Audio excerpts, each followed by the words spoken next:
Testing, 1, 2, testing.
citizen comments?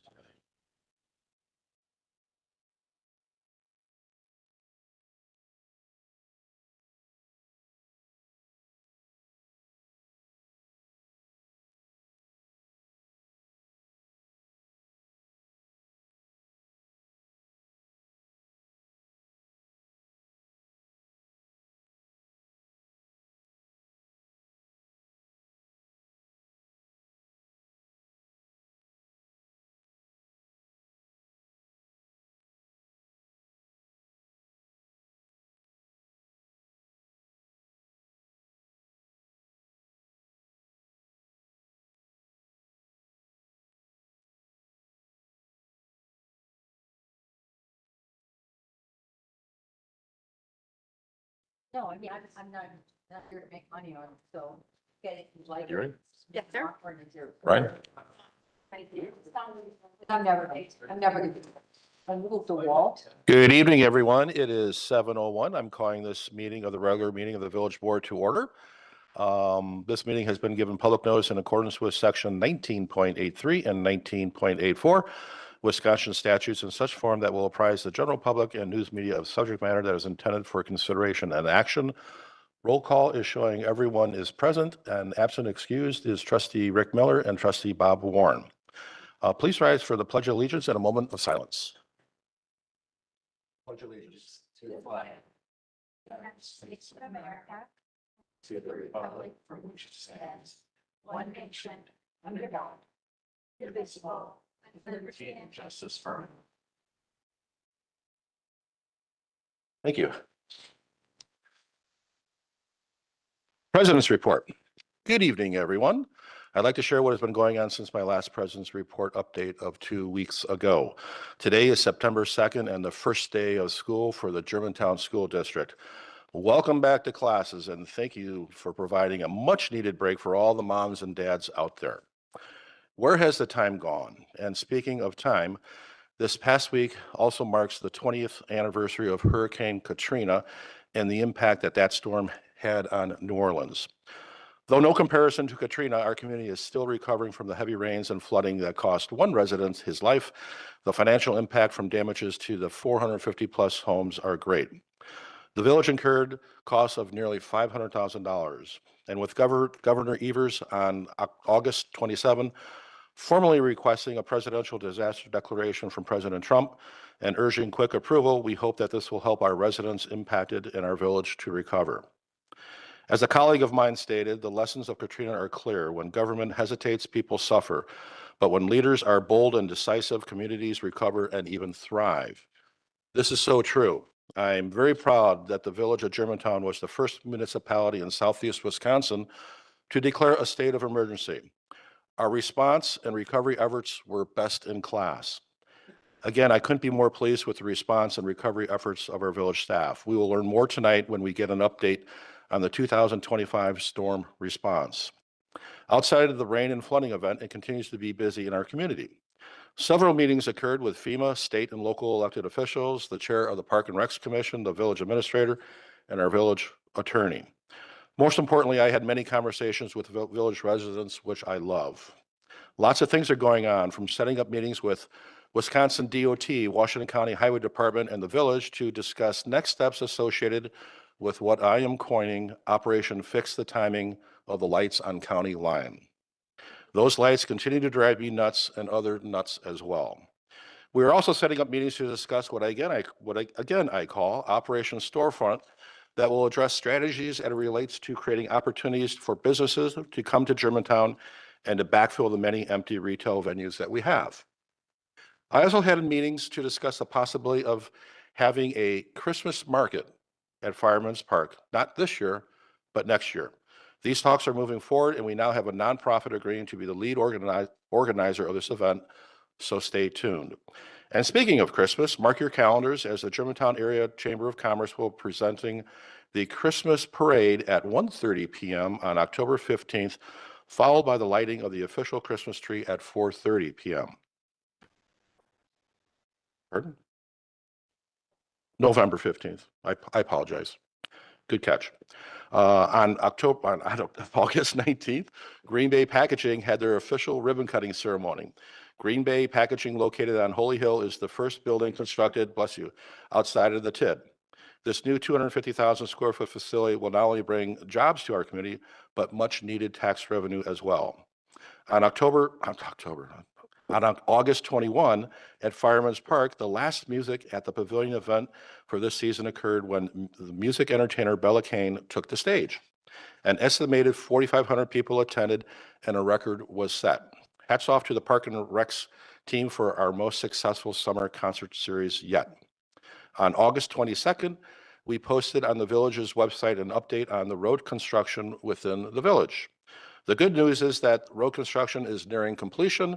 The bad news is that we still have to see those ugly orange barrels for the time being. Tonight, you'll be getting a briefing on the 2026 recommended budget, which I am pleased to say that version 1 of the draft recommended budget is balanced. The $600,000 budget gap has now been closed, and following the process, the draft recommended budget goes to the next step for review and comments. Special thanks to our village administrator, our finance director, and our department heads for doing a job well done. Wrapping up, it's been a very busy and challenging couple of weeks since we last met. I'm looking forward once again to our meeting this evening as we work together to move Germantown forward. Thank you. Moving on to item 5, announcements of forthcoming events of public interest, committee and department reports. Trustee Kaminsky. Public Works will meet in this room this Wednesday at 5:30 p.m. Trustee Cutts. Public Safety will meet in this room on Monday, October 6th at 6 p.m. And I once again want to let people know that the fire department is having an open house at Fire Station 2 on Edison Drive during National Fire Safety Week. That will be Thursday, October 16th from 5:30 to 8 p.m. And everyone is welcome to come and see the place. Thank you. Would anybody else like to comment? Yes, Trustee Jan Miller. Thank you. The Economic Development Commission will meet in this room next Tuesday, September 9th at 6 p.m. Thank you. Moving on to item 7. Yes. Yes. And I would like to advise the public here in Germantown that there are water test kits available that was provided to us from Dave at Washington County. The 2 communities that are receiving these at this time is going to be Richfield and here in Germantown. So the water test kits are available at the clerk's office. They are free. If you have a well, that is what we are asking that those be used for anyone needing to test their wells only. They are going to be free for you to send off and free for you to pick up. Again, any of that, the instructions and the kits can be found at our clerk's office. Thank you for sharing that. That's great. Anyone else like to speak? Okay, moving on to consent agenda. Minutes from August 8th. Motion to approve the minutes. Oh, citizen input. Geez, I'm really. Oh. We're on citizens input. Would anybody like to come forward tonight and speak? I think that October thing got me all screwed up, so. You wrote it right. I know. Good evening and welcome.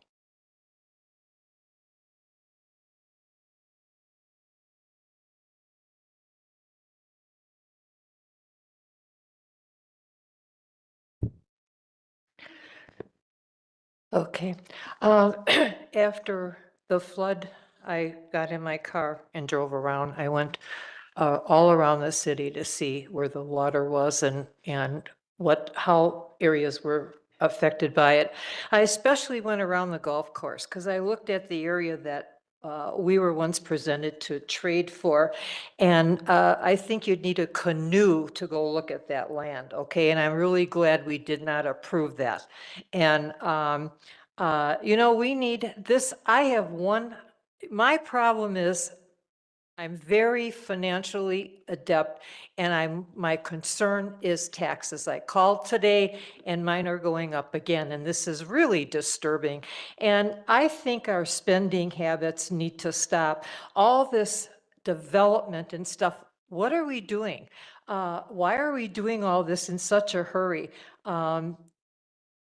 The more concrete you have, the less absorption in the soil that you have, okay? And I looked at all the places that were underwater, and I'm just very thankful to the Lord, my place made it okay. But why can't we stop all this development? We have a administrator and a development person that are constantly pushing apartments, okay? And there's nothing wrong with that.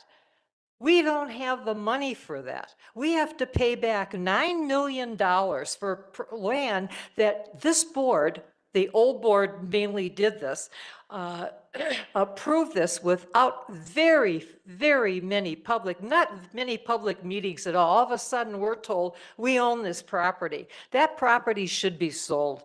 And they spent $9 million on properties without taxpayer approval, took our tax money, and now we don't have that in our agenda. Now they want to borrow on it.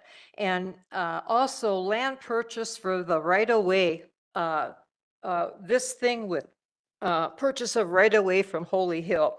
What are we doing a road to nowhere? What are we building for? Future developers, okay? Let Richfield pay for the road if they want to do that. Why do we have to pay for that? I don't understand the thinking here. And all I can say is this, that you represent the people. We're the taxpayers. Some of you are also. And our opinions, we have Scott, Melanie, the public has come here time and time again, and nobody listens to them. You hear us, but nothing is done to help us bring our taxes to a level where we can afford it. I called my realtor friend. She said a lot of people won't come to Germantown to buy because of the taxes. That's her opinion of somebody who's been in business for 25 years. And so I think we need to move with a more conservative board, looking at what you need to say no. Every time a developer comes, you're always, oh, well, this is fine, that's fine. It's not fine. And it's costing us a lot of money. When I see what I got to pay now again this year, I'm upset. And some of you should be too. And I don't understand why we can't have a more conservative mindset for spending our money and listening. We had a lot of smart taxpayers that have come in here and talked to everybody. And I think it's time they get a voice in the matter of where our money's spent. It's our money. And we don't like what you're doing with it. And that's 68% of the people. I'm out every day talking to people. I hand out reports and everything else, and a lot of people are very quiet about this, and they're not as vocal as I am, and I'm not as good as it as I should be anymore. But that's all I really wanted to say, to encourage you people to be more conservative, okay? And I'd stay tonight, but I got a daughter and I see you, and I've got to talk to the doctor tonight. So thank you for your time. Thank you for coming. Would anybody else like to come forward and speak?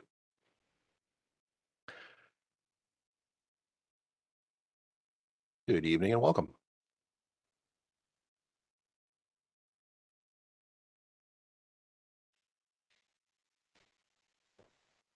Melanie Smythe, N140W17938 Cedar Lane. I'll be pretty brief tonight. Just a couple of things. Congratulations on having the budget discussion at the committee level. I think that's a great improvement this year. Every year, the finance department has been making important strides in improving, and I think this will be an excellent addition. So good. This is great. While you are working through that, I think some of the concerns that we have are with the lift station report that's going to be talked about later on, and how that will affect the budget, because it seems like that's pretty serious, what needs to happen with the lift stations. Once again, I'd just like to say thanks to all the first responders, and especially the DPW and Tim Zimmerman's group. Looking forward to hearing more about the recovery of that. And the last thing is, I'm for the renovation and expansion of Fire Station 2, whichever variation of the layout is, as long as it works for the fire department, is fine. I think that's a much more sustainable way than of doing working on the infrastructure for the village. than building from brand new. We have a building that's got some bones to it that probably are fine. It just needs some refinement. And so I hope you move forward with one or two, whichever version of the renovation that it is. Thanks. Thank you for coming. Would anybody else like to speak tonight? Anybody on WebEx?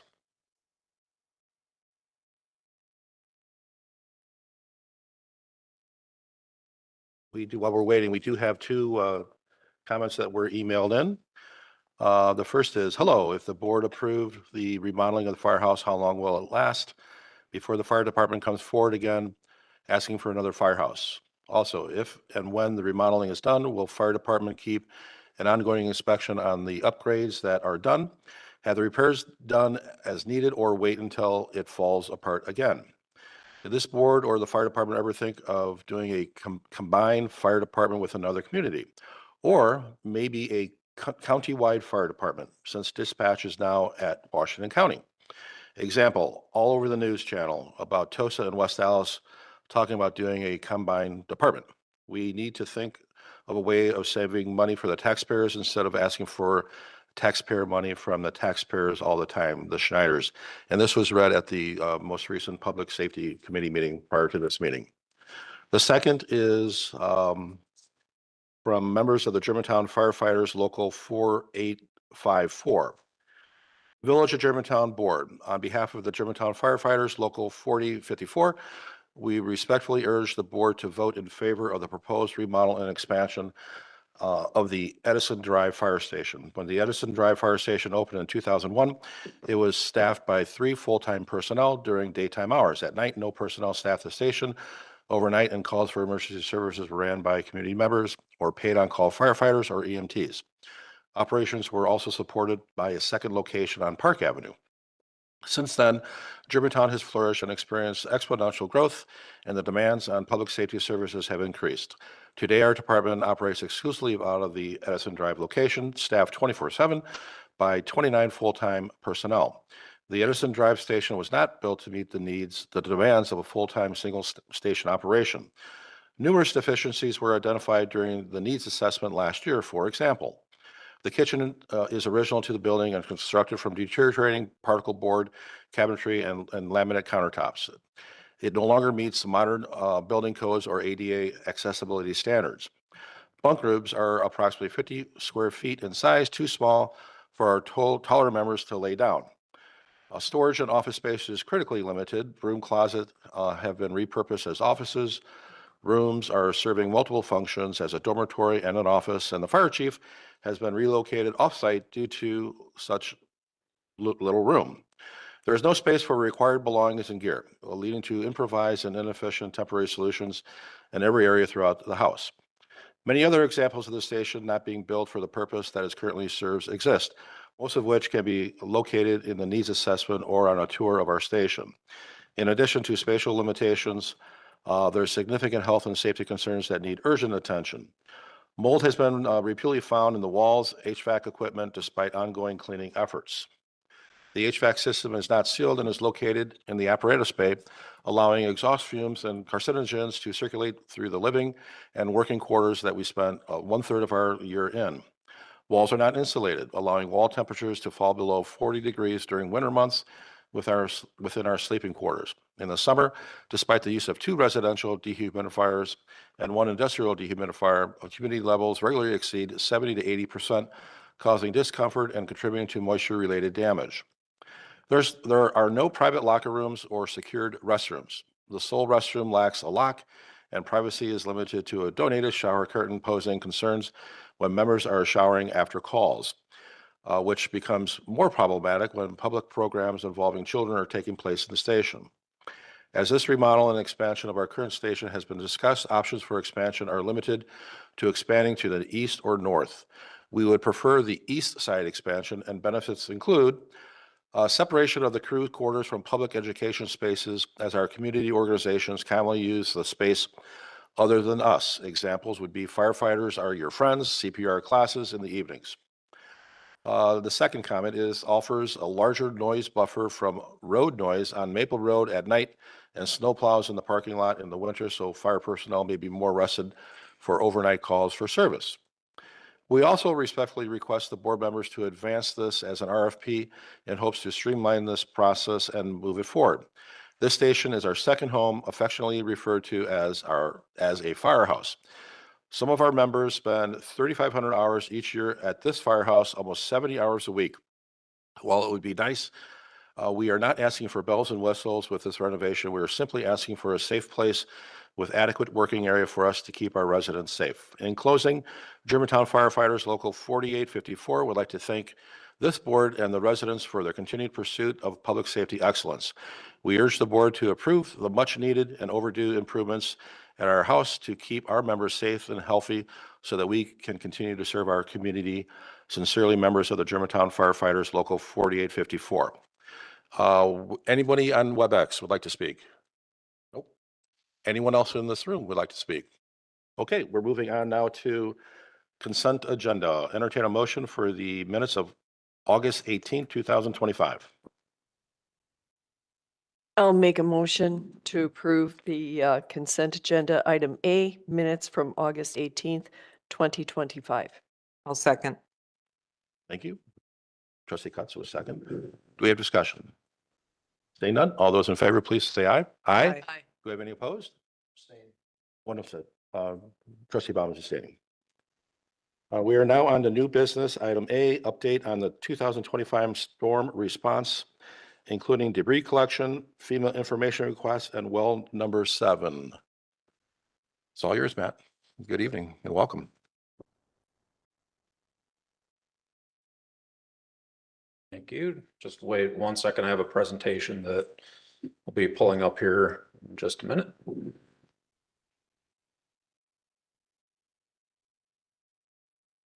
I think.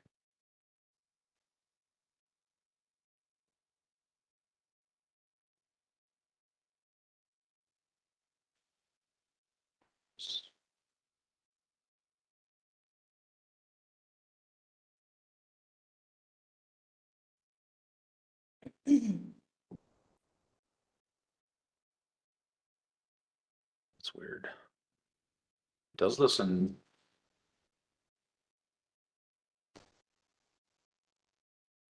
all right, this is going to be confusing for me because I can't see it on my screen now.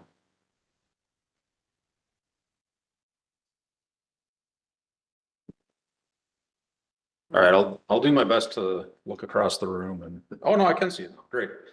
All right, so I just wanted to provide a quick update on the DPW storm response, the recovery and the reporting efforts that have been underway. Wanted to stress that this is focused primarily on public infrastructure, not on the private side of the recovery and the reporting. So we've really been concentrating since kind of that initial response period on 4 different areas. One is the reporting that Washington County has been looking for in terms of estimates on damage, actual costs on damage, and then equipment and hours that were used to aid the recovery in terms of repairs and so on. So that's been one big and time-consuming component that I'll spend a little bit of time explaining kind of where we're at. And then we had, for a period of time, crews working kind of on restoring the shoulders on roads where they had washed out and dedicated a pretty substantial groups to cleaning up parks as well. A third area that we've been working on was the curbside debris collection that took place primarily last week and most of the week before that.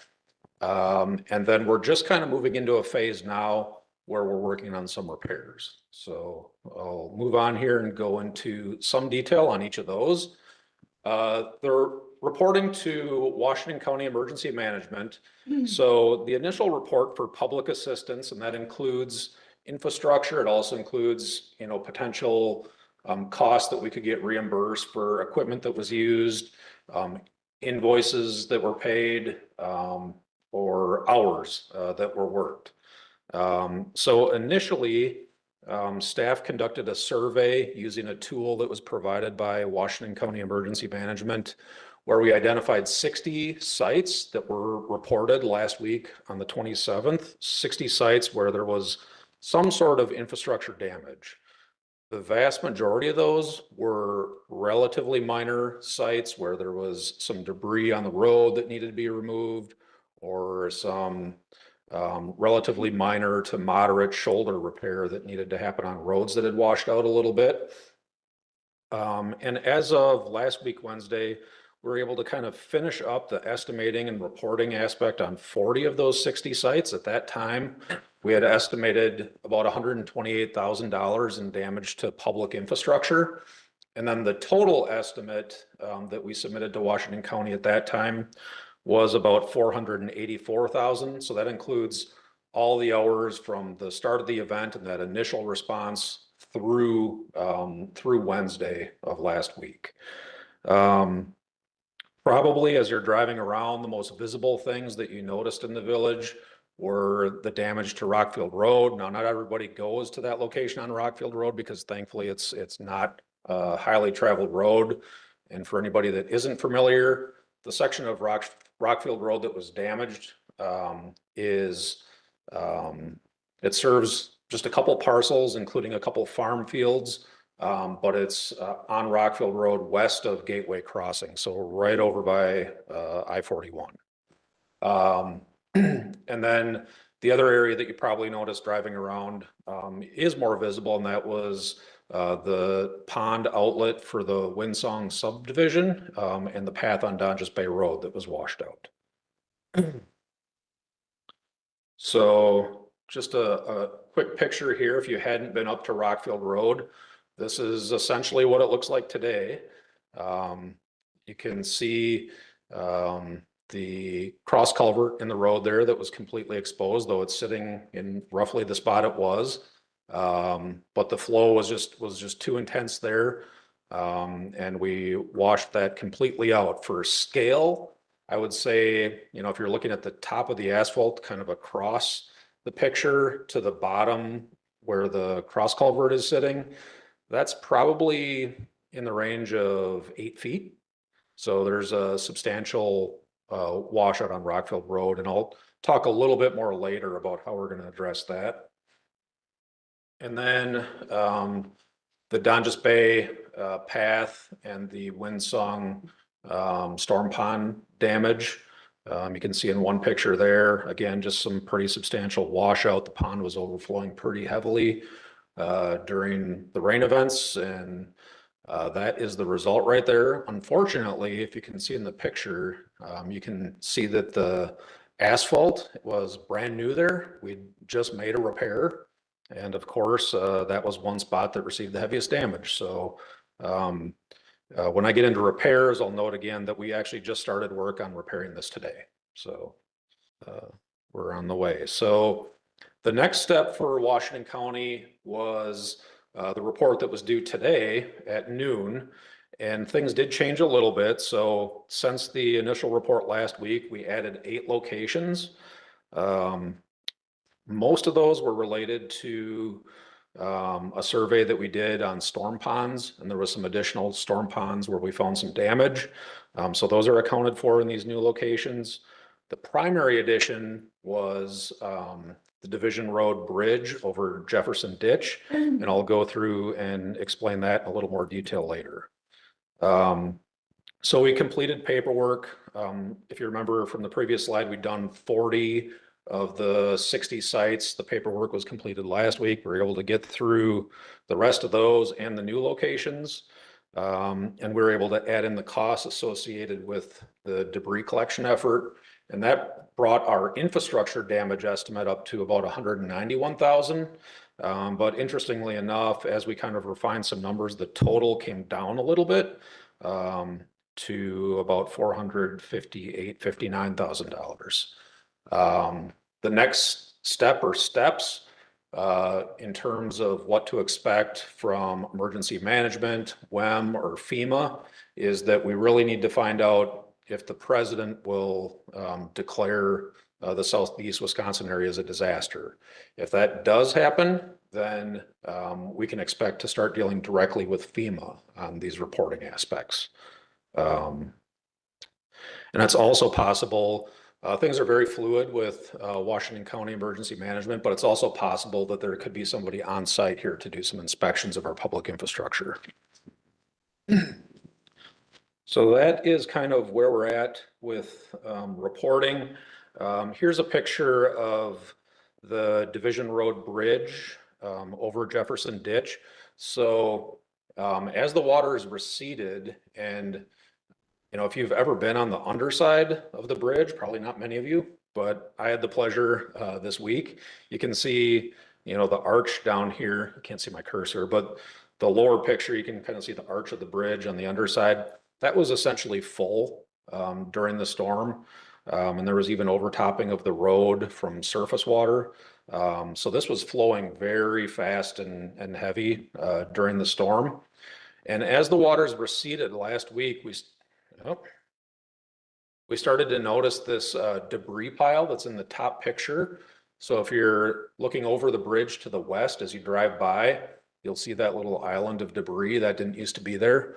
So that raised some red flags to us, and we actually went down and looked under the bridge.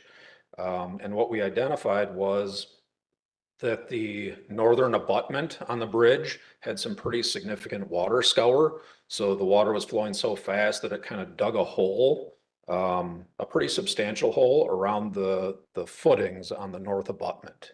I want to make sure everybody knows the bridge is safe. There's material under the footing, but there's no protection to the footing anymore. So we'll be working through a process of getting that repaired, and the repair will amount to placing of like a medium-sized riprap all along that northern abutment to the bridge. But it's pretty impressive what the water did. This picture doesn't show it very well. There's another one where you can kind of see the hole that was dug out. And we had an engineer, a structural engineer, come last Friday to take a look at it. And he hopped right in there. This was a tall guy. He was probably 6'4", and he started to kind of walk down the embankment. And pretty quickly, like, he was up to his chest in water on that north abutment wall. So the original design of the bridge shows that the footing is completely covered. Now it's completely uncovered, probably down to a depth of 5 or 6 feet where it's exposed. And he was able to do a preliminary estimate for us. We're looking at approximately $70,000 to make that repair on the bridge. So then kind of moving on from the reporting aspect of this into just work that we've been up to. Before we really started on the debris collection in the neighborhoods, we were working 2 different crews. One was doing a pretty substantial amount of shouldering, just fixing the roads and pulling material that had kind of washed away back up onto the shoulder and adding new material where we needed to. That work was primarily conducted from August 13th to August 21st. And we spent about 344 labor hours on that shouldering effort.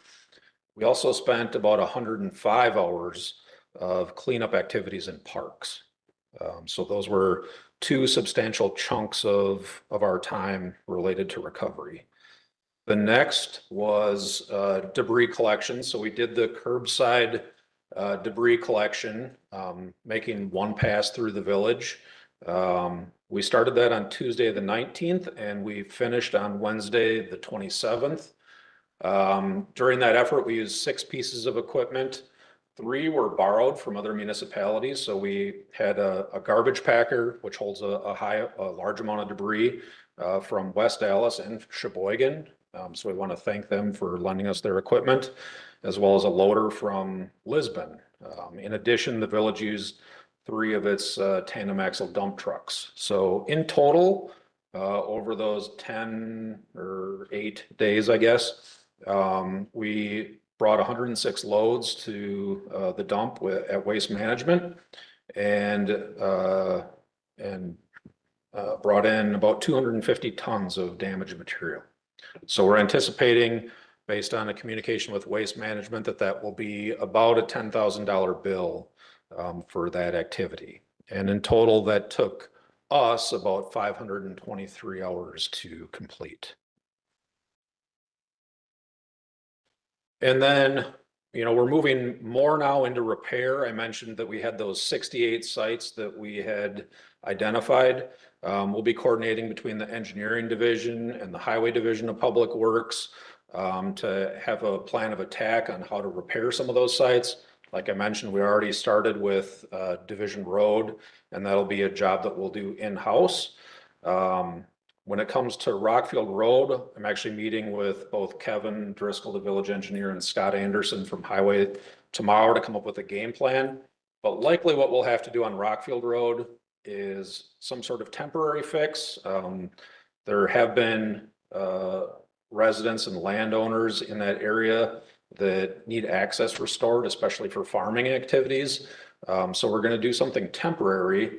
And then if you remember, and so for some of you, this may be new, but last year, it might have been even early last year at some point, there was an approved TID project for the reconstruction of that section of Rockfield Road, actually from the freeway to Goldendale Road. So it could be that part of the long-term solution is moving that problem or that project up and doing the permanent fix with the rest of that road construction project. The bridge is going to take some time to figure out. And then, we really got lucky all in all, if you consider the amount of water that was in the municipality. And we're talking about, roughly $200,000 in infrastructure damage. I think, that's getting off pretty well. Obviously, we dodged a huge one by avoiding the flooding at the lift station. That would have probably quadrupled that number. But as is, I think we're in a good place to kind of work our way methodically through our list of 68 or so sites, some of which have already been addressed, some, we'll be coordinating on and make those repairs in kind of a systematic and methodical way over the coming couple months here. Hopefully, most of it before winter hits here. I do want to mention, just, in case calls come your way or anything like that, or there's complaints about the rest of our services, that this has delayed, a bunch of work that was planned and typically does take place over the fall season. So the first thing is that it did delay, the storm generally did delay our construction projects by 1 to 2 weeks, depending on the project and exactly what happened with the site as a result of the storm. And then it delayed our work that the village would perform, such as mowing. We had to back that off. Maybe you noticed, maybe you didn't, but the grass got kind of long for a couple weeks. We're kind of back to our normal cycle with that. But we have delayed some catch basin rebuilds that we'll typically do this time of year, some roadway signage. So typically during the annual road program, we'll also go through after we're done and replace all the signs. That's been delayed. There's some sidewalk that we need to get to, and also some curb replacement that is delayed as well. And depending on how we get through that list of 68 will depend on how much of this we can get to this year. So that's kind of the first part of this. The second part isn't completely related, but I wanted to provide just a timeline on kind of what transpired with well 7 and the water quality there for full transparency. And I think we were very transparent on what happened. So on Friday, August 15th, we had routine testing come back positive on well 7 for E. coli and coliform, and then on wells 2 and 5 for coliform. So that kicked off a couple of different events and procedures. The first is that we had to isolate well 7 because of that E. coli. That's the one we really don't want to have out in the system. And it's also worth noting that these positive tests were all on the raw, like untreated side of the water system. And after we're testing on the treated side, none of that passed through. So at all times during the last 2 weeks here, the water was completely safe to drink. So we had those positive tests. We isolated well 7. There's public notification that needs to take place, and that was done almost immediately on the website as well as on social media. And then in response to the positive tests and just out of an abundance of caution, we approximately doubled the chlorination rates in the wells that were supplying water to residents. And you may have noticed that just in how the water smelled and that sort of thing. So daily then from August 16th to August 21st, we conducted additional tests. You basically needed 2 consecutive tests to return the water, to basically turn well 7 back onto the system. And we got that all clear on Monday, the 22nd. This writing is getting very small here, so I don't know why I did that with the font. Oh yeah, so we passed the consecutive tests, and then on the 22nd, we put well 7 back into the system. And then on Wednesday later that week, we backed the chlorination off to the standard rate. I also want to stress that through all of these steps, we work very closely with the DNR. So this was kind of a hand-in-hand sort of thing, where we asked them for feedback, they provided a response, and it was very well coordinated. So we were in lockstep with them throughout the process.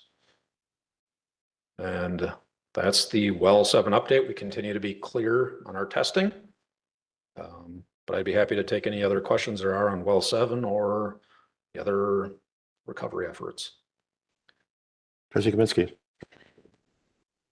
On the recovery efforts, what typically happens? Let's say FEMA, let's say the president approves, we're a disaster area. What would typically happen with FEMA, and how much money could we typically get? Would it pay for the $500,000 or a percentage of that, or walk us through a scenario? I believe it's a percentage. I think it's somewhere around 80% that we're eligible for. That's an estimate just kind of off the back of my head, but it's in that area. If there's no presidential declaration, then it's a village funded recovery. I'm thinking too, either way, whether it's 80%, we have to recover 20%, that's going to affect this year's budget. And I wonder if we've taken that into account at this point, or it's something we have to discuss. Yeah, Matthew's here, but my understanding is that at least currently, Matthew, feel free to come up if I'm wrong about this, but it's being funded out of reserves at this point. What's decided in the future, I guess, remains to be seen, but that's currently how it's being accounted for. And I will say that I had a conversation a couple of weeks ago, because I've never gone through this process before. I've gone through a lot of crisis events, but not dealing with FEMA. I had a conversation with the regional administrator out of Chicago, and don't get mad at me when I say this, who's a good Chicago Bear fan. And he mentioned that there's a process, and once the president signs off on it, that's when on their website, I encourage you to go to their website, FEMA.gov, because you'll see all the presidential declarations there. And you could just, for your own awareness, click on those, and they'll put a tab in there that says file a claim.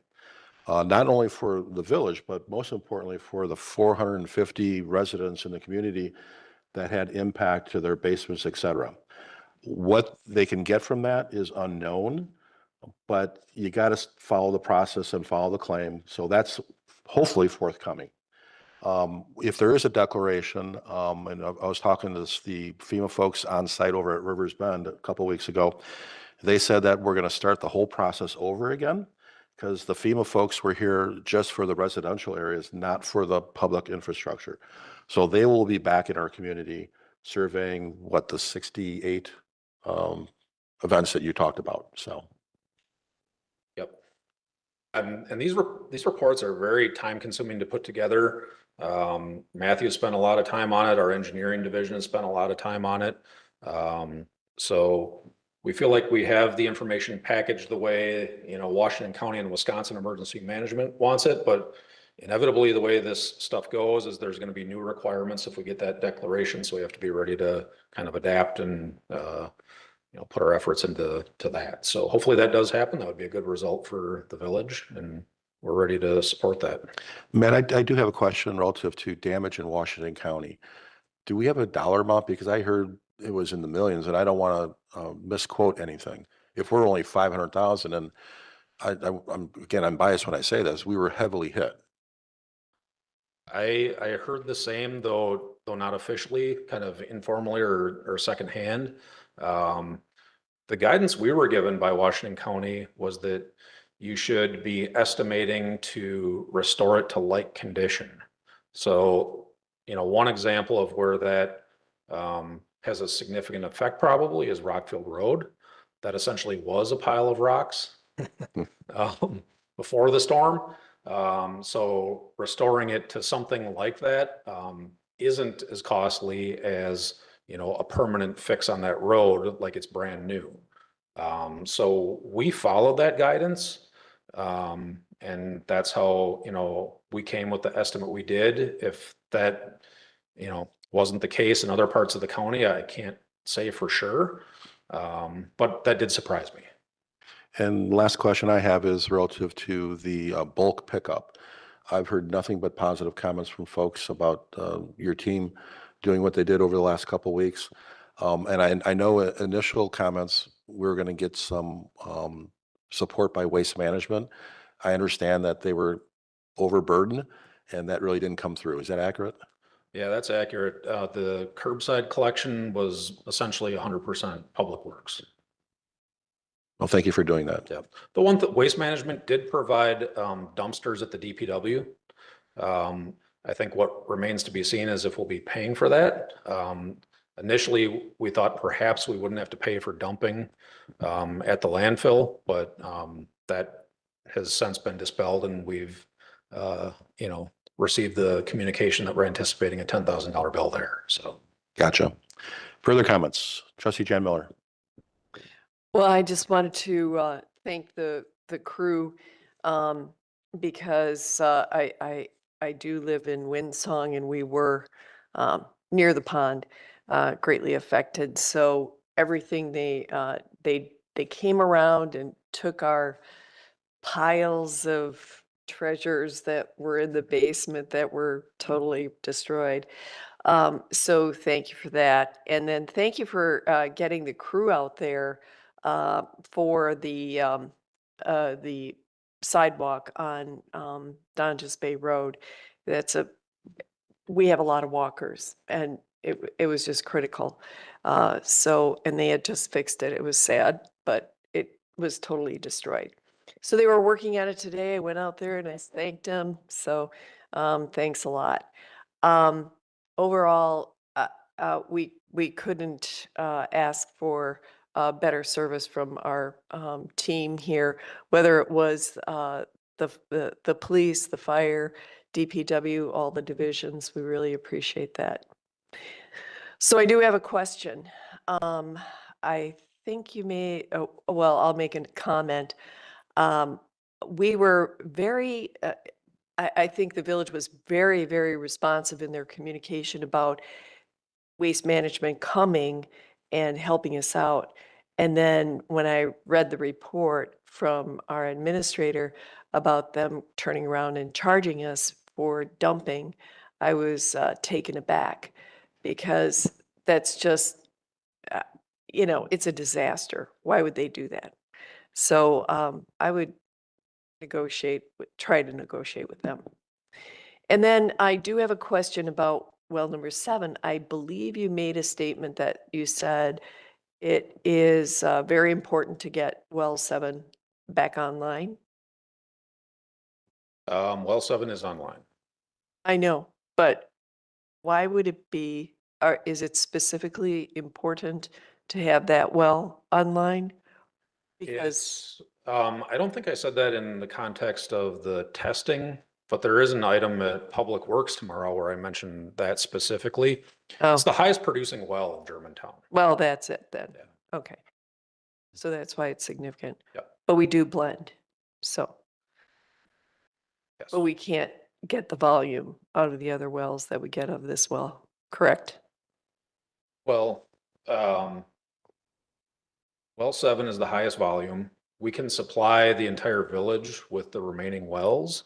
Sure, But, you know, when you have your highest producing well offline, it makes everything just a little tighter and a little more uncomfortable. right. And then there's variables that we have to watch out for that can, you know, swing things either direction additionally. So, Sure.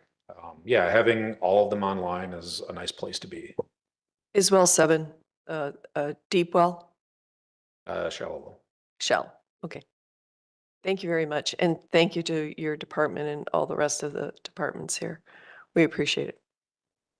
Further comments? Okay, thank you, Matt. Great job. Moving on to item B, application for a temporary Class B retailer's license, Germantown Historical Society's Oktoberfest, 9/27/25 through 9/28/25. Entertain a motion.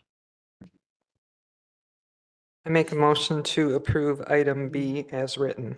Second. We have discussion. Seeing none, all those in favor, please say aye. Aye. Any opposed? That motion carries. Moving on to item C, resolution disallowing the claim of Jessica Kurowski. Entertain a motion. Brian, do you want to tee this up? Certainly can. I don't know too much about it other than we did submit it to the insurance company who made the recommendation to deny it. In short, effectively, she drove through a construction zone, hit a lip on a sewer pipe or something, and thinks that we're responsible for that because she drove through the construction zone and hit the pipe. Thank you. Entertain a motion. Make a motion to approve the disallowance of the request. Second. We have discussion. Trustee Pieper. You guys know my point of view on this, but for this one, there's not enough information. There's no pictures, there's no proof, nobody can tell us anything more about this. What was in the packet is very generic. There's nothing, like, who does she exactly submit this claim to? Thank you, Trustee Pieper, for that question. The information for the claimant is what you've received in your packet, is what was provided to us. Based on the fact that they are submitting a claim against the village, we don't provide to them what information they need to provide. With that being said, that's what we got. It said that she emailed pictures, though. I didn't see that in the packet. They came through in a Snapchat version. And with the Snapchat, she was advised that the photos were inaccessible under the Snapchat. And then the additional ones that did come in that we were able to view should have been a part of what you're seeing today. Were you not able to access it? And I'm happy to provide, I do have my laptop here. Was it attached to the agenda in a different? It would have been attached to the actual packet. Let me pull that up for you. Was it a link? Yeah, I didn't see anything in the Yeah, we agenda. didn't see. Yeah, and let me just get on there. I mean, the pictures aren't gonna change anything, because I know nothing about cars anyway, so. Don't waste your time, Donna. That's okay. I'm happy to do it. I have it pulled up here as we're talking about it so that I could be prepared. What you should have been seen in the packet, the repair estimate that was Yes. provided. Yeah. And then the photos, the notice of the claim, and then the location. So there was a map with the location of said incident. Nope. Nope. Okay. Don't know why that did not get included. I will make sure that.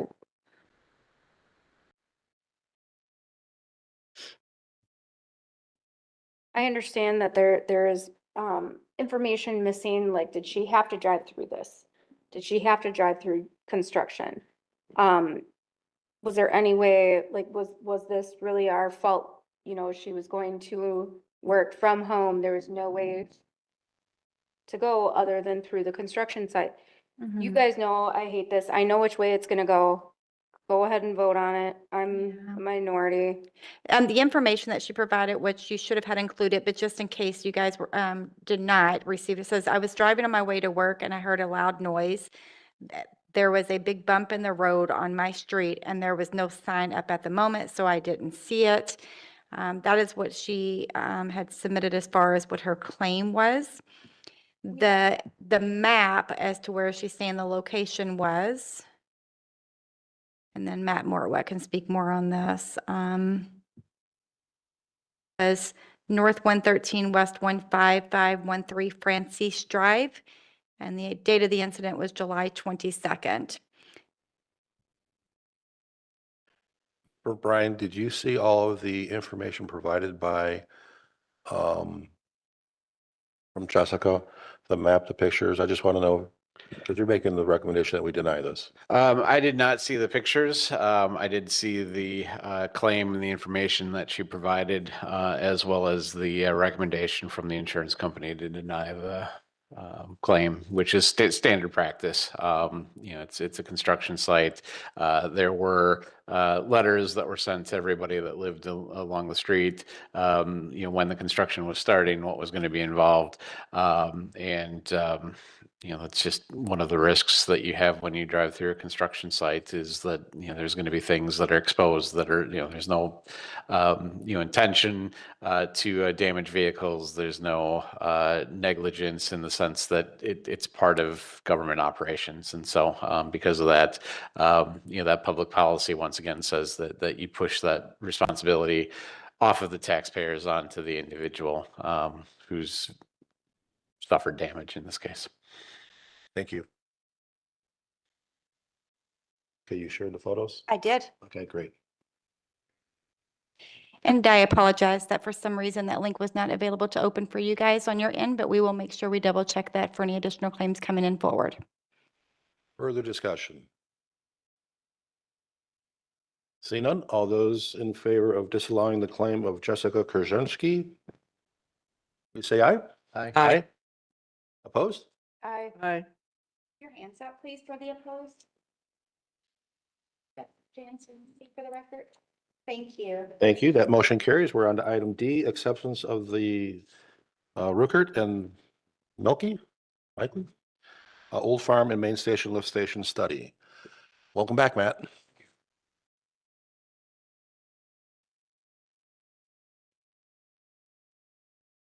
All right, so for anybody that isn't familiar with the study that we're talking about, it was a follow-up to a facilities study that was done by Ruckert and Milky last year. Excuse me, that looked at kind of the village, big picture in terms of where it's at now with the capacity of the lift stations and where we anticipate that it's going to be, 20 years down the road with development expected in line with our plans. So when they looked at that development data and compared it to the capacity of the lift stations and the sewer system, they were able to identify that based on current design standards, the sewers themselves had sufficient capacity to hold the development that's likely to take place in Germantown, but that the lift stations, in particular, the two big lift stations, the Main Street lift station and the Old Farm lift station, will need some upgrades and improvements. So the study looked specifically at those two lift stations and what was needed in terms of additional capacity. And when it came to Old Farm in particular, roughly like 66 or so % of the flows through the village go through the Old Farm lift station. It's kind of the last stopping point before it heads over to MMSD. But most of what goes into Old Farm also comes from Main Street. So that's the second biggest lift station. And so the recommendations that Ruckert and Milky put together included a whole host of different improvements related to improving the force main. So the pipe that comes out of the lift station is pressurized until it can get to a point where gravity can take it. The force mains at both lift stations needed to be improved. So they actually recommended in both instances to lay a parallel force main to the one that currently exists to allow for some additional capacity. And then also potential use of the existing force mains in like kind of a need for redundant situations, like we're doing maintenance on the main force main. We could potentially go back and use the existing force mains. When it comes to Old Farm, we're looking at pump replacements, which is a pretty significant cost because we have to make up for what we anticipate Old Farm will have demanded of it in the future. So there's an upgrade of the 3 existing pumps and the VFDs from 125 horsepower pumps to 3 150s.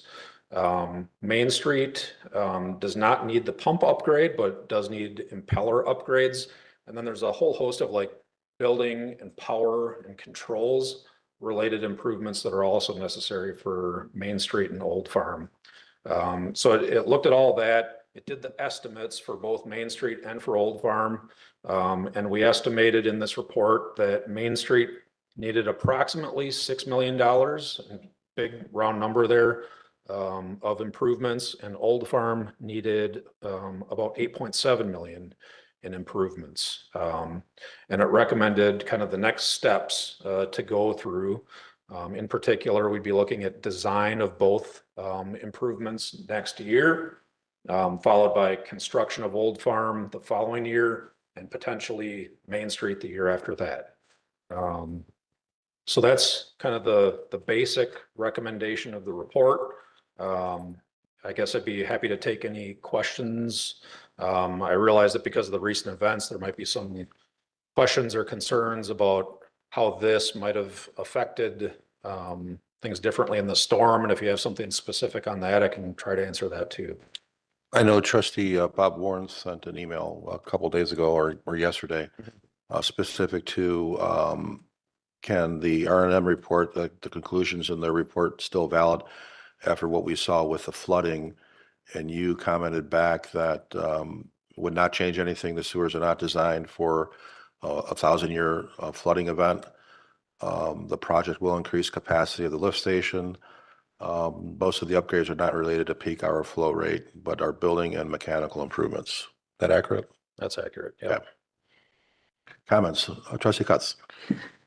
On the proposal, you're just looking to do design, the cost for design services. What are the costs? You'll see it in the 2026 budget. It's approximately $650,000 designed for both Old Farm and Main Street. So the idea is that we would do both of those designs together and then do the improvements at Old Farm first, followed by the improvements at Main Street. Okay, so you have it figured into the budget. If we approve it, it's not going to mean we have to cut something else somewhere else. Okay, and then because it's being built in looks like 27 and 28, it sounded like, is this part of your 5-year capital plan where we've kind of already planned for this? Yeah, it was in the previous version of the 5-year capital plan, and I believe at the next village board meeting, we'll be presenting the new 5-year capital plan, so it'll be in there in greater detail. The timing on Old Farm is also important because we want to sync it up with the Division Road improvements, and those are also likely to happen over that same stretch in 2027, the south part of the Division Road project. Okay, thank you. Further comments? Trustee Baum. Main Street location, pending development in that area. Is there something we should strategically plan for if development is approved?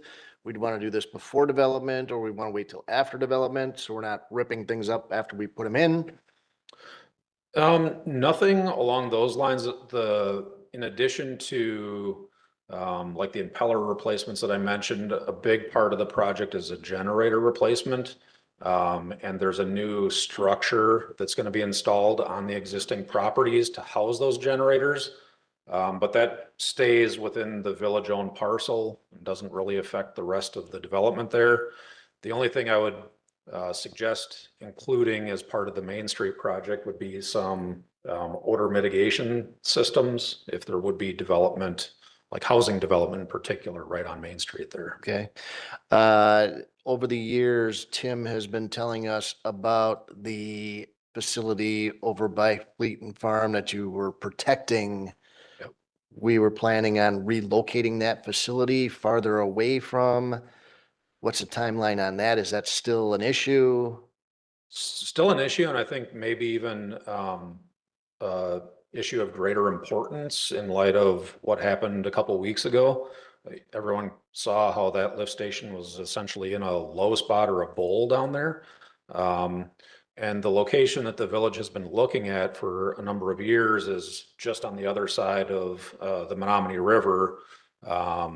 It's a little strip mall location that's been underutilized for the last couple of years. It's been budgeted, and the village has made some attempts in recent history at acquiring the property, but hasn't gotten very far with that. We have talked about initiating that effort again to try to acquire that parcel, because that improvement would probably come after the Old Farm and Main Street upgrades, and would be part of a relocate of 6, which is the one on County Line, and an elimination of Lift Station 3, which is just a little further up. All right, thank you. Further comments, questions? Trustee Borst. Do you see any issues with the Old Farm being in the floodplain? And let me know if I'm reading it wrong too, because the map looks like the current building and then half of the proposed building is in the 100-year floodplain. No, I mean, I think if we're talking about rebuilding these lift stations somewhere else, you're talking about a significantly more expensive project. And even looking at a 1,000-year event like occurred a couple weeks ago, you know, the water was certainly higher in that area, but it was not up to the lift station.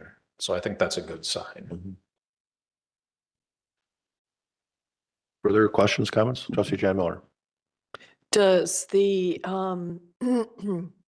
event or the whatever happened to the bridge right there by the Old Farm lift station, is that going to affect the timing of getting any of that stuff done? Shouldn't, no. Now the Old Farm upgrade would affect from the Old Farm lift station, so south of the ditch, Right. going south, because that force main runs along the west side of Division Road, Right. and then it crosses Donges and runs along the north side of Donges Bay, like out past Wagon Trail, so it goes pretty far east. So the lift station project wouldn't be affected by the bridge at all. Okay. And I don't think the road project would either, because the repair work on the bridge that we're likely to need is under the bridge, not on the driving surface. But would that have to be done? I don't think the sequence Before- matters. Oh, the secret. Oh, We don't have a motion yet, do we? No, we don't. Okay, I'll make a motion to accept the Woodgert and Milky Old Farm and Main Street lift station study. Discussion. Trustee Kaminsky. Quick comment, I mean, this went through both Utility Advisory Committee and Public Works with the same recommendation. right. Trustee Jan Miller.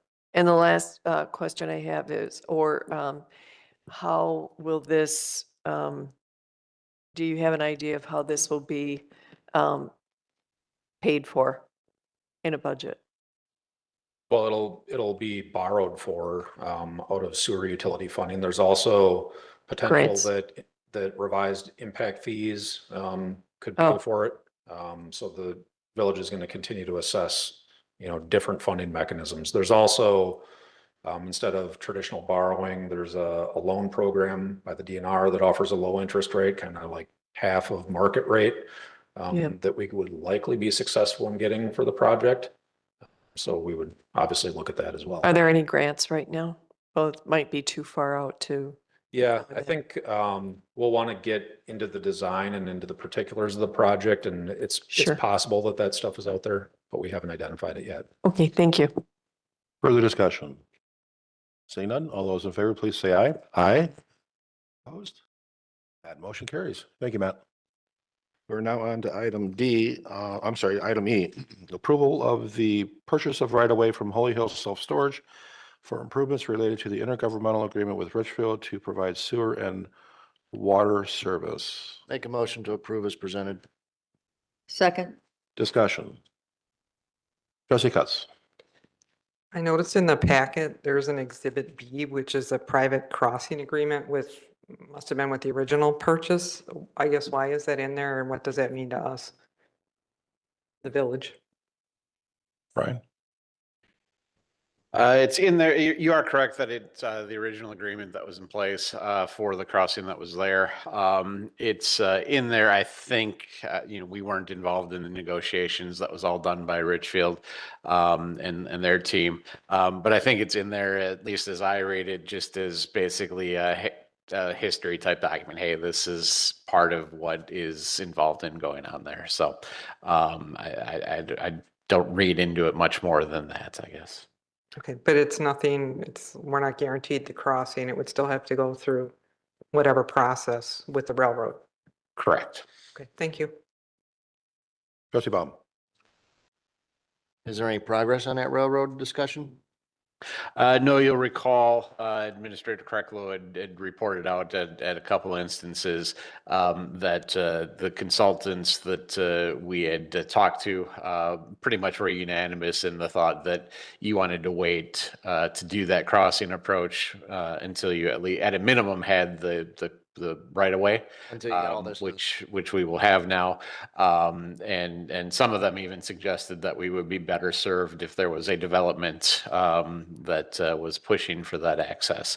I'm not sure that we're going to wait that long. I think we'll probably look to start going through the process of seeking that crossing once we have the right of way. I think once you tell the developers that are calling us that this is ready to be developed, there's somebody out there wanting it.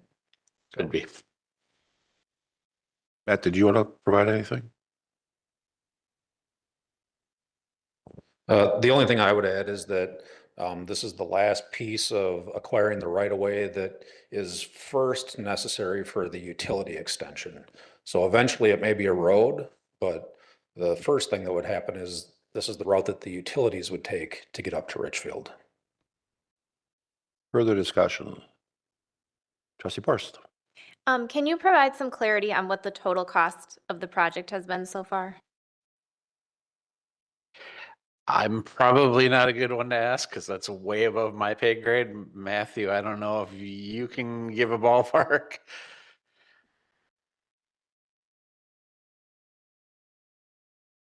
Are you asking just as relates to the purchase of right-of-ways or total cost since inception a few years ago? Yeah, I would say just the total cost of the project so far from inception, so the total IGA agreement. And then the second part of that question is how far along are we in that project in terms of putting sewer and utility lines in? I can speak to the first part of that question. I'll let Matt speak to the second part of that. The rough estimate would be roughly $500,000. I think we've received, $120,000 of engineering work that Richfield has paid for. And then with the right of ways, it's probably another, $400,000, somewhere in the range of $500,000. Okay. I can provide a better estimate once I go back and look at all the numbers. That Germantown had to pay for. Germantown has only paid for half of the purchase of the right of ways.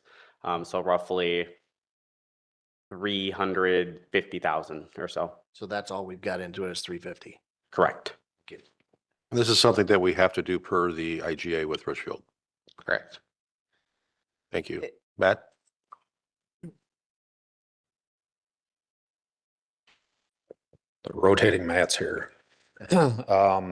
So we're acquiring the land. That's a step that we're going through tonight.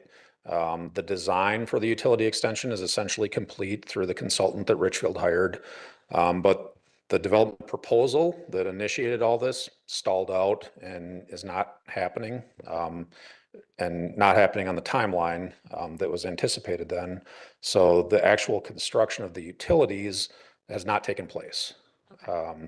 And the idea would be that those utility-related projects for extending up to Richfield would transpire when Richfield was in a better position to create their TID to fund the project for the development on their site. So that could be, you know, tomorrow they come in and say that they have somebody, or it could be 2 years from now or more. I don't know. It just depends. So we're waiting for them to make our next move, essentially. Yep, but we do have the IGA that requires us to provide that service when they are ready. Got it. Okay, thank you. And again, the IGA was voted on by the taxpayers in a referendum, so, Yep. and approved. Trustee Baum? As I understand it, there is an opportunity for us to push this forward at our cost to facilitate development in that area, which we would then get Richfield to reimburse us if we wanted to push this forward. Trustee Miller? So all we want to do right now is acquire the land. Is that the gist of this? And we're not putting in any sewer and water right now? Yeah, right now, that's all we plan to do is acquire the land. So we have the right of way necessary to install the utilities at such time that we're required to do so based on the development actually transpiring in Richfield. And are we paying any legal fees? I understand, this is the Richfield attorney. No, the Richfield is paying for their own fees, obviously, and then any fees that I've charged that have been related to this project have been billed to Richfield and I believe paid as well, so. Okay, and I noticed that it says eminent domain, that they had to use eminent domain. correct? They did not have to actually exercise eminent domain itself. They went through the eminent domain process. The first step of that process is a negotiated agreement, which is what happened here. Nobody was forced to ultimately sell the land. They negotiated an agreement in all of the cases for the right of way. And then, is there any other way that we could pay for this? It says that we're going to put it into TID 7.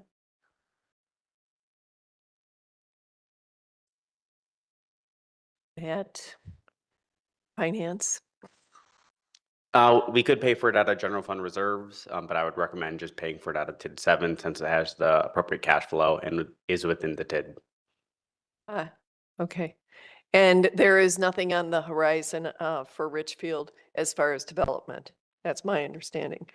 That is my understanding as well. In fact, I just saw on LinkedIn within the last week or so, effectively an advertisement from the broker who has it listed saying, "Hey, we've got this site that's available." So I'm not sure that there's anything active at the moment. And in this map, I don't know which number it is, but it has the hatch marks and the railroad crossing, and then it has the area for the water sewer lines. It kind of goes south, goes west, goes south. Is this just the sewer line? No, that's what you're seeing is the full right of way that's being acquired. The sewer lines would be within the right of way or basically under the road. Will there be anything else other than sewer and water going through this right away? Initially, it would just be sewer and water. Yeah. Okay. Further discussion, Trustee Baum? When I was at the grand opening for Green Bay Packaging, I was talking to a couple of brokers and they do have several people interested. So they were asking where we're at with getting this area approved. So there is a lot of activity out there that's Thank you. ready to go if we wanted to push it forward. Further discussion? Seeing none, we've got a motion on the table to approve the purchase of right-of-way from Holy Hill Self-Storage for improvements related to intergovernmental agreement with Richfield to provide sewer and water services. All those in favor, please say aye. Aye. Aye. Roll call. Honey. Roll call. You got it. It's okay, we keep you. Yeah, thank you. Okay, roll call vote. Trustee Cutts, Aye. trustee Baum, Aye. trustee Jan Miller, No. trustee Borst, No. trustee Pieper, trustee Kaminsky, Aye. and President Soderberg. Aye, that motion carries. Moving on to item F, renovation and expansion of Fire Station 2. Chief?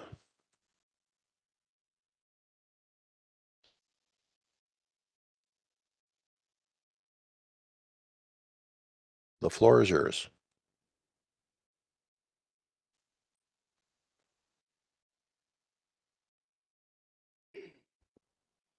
So we've been talking for a while now about the needs of the fire department.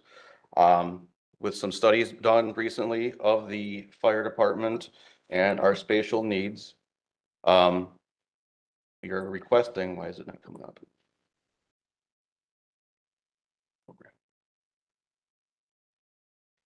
The fire department is requesting to move forward with the funding request to work on design and implementation of our new fire station. At Public Safety, last month, we were discussing the different plans that we had laid out. And with respect that all these are probably, just in conceptual stages. We don't actually know what's under the ground or everything else that's moving along. We presented a plan that would move things to the east side of the station, which is our preferred one. I do have one, yes. I'm just giving an overview first. But I will need help with that, thank you. To the east of the station with the estimated cost of $6.5 million or $750 and some change per square feet.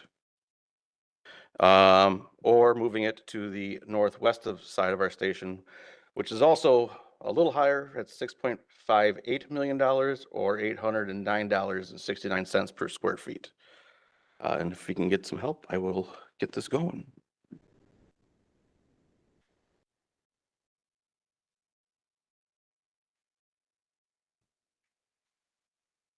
Theoretically, I'm on the guest Wi-Fi if that matters. it shouldn't because you're. Was that? The guest wireless, yeah.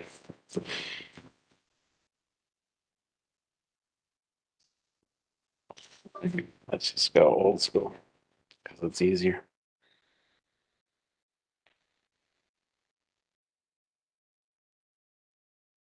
I think going forward, whenever we have multiple presentations, we're going to have one central PC that will load all the presentations on, so it's seamless and we don't have a lot of downtime. So we'll fix that. Sure. Okay, a little history. In 1956, we built Station 1. We built Station 1 in Fireman's Park. It was a volunteer fire company, about 300 calls a year.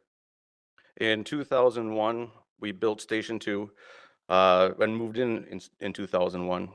We had 4 full-time staff.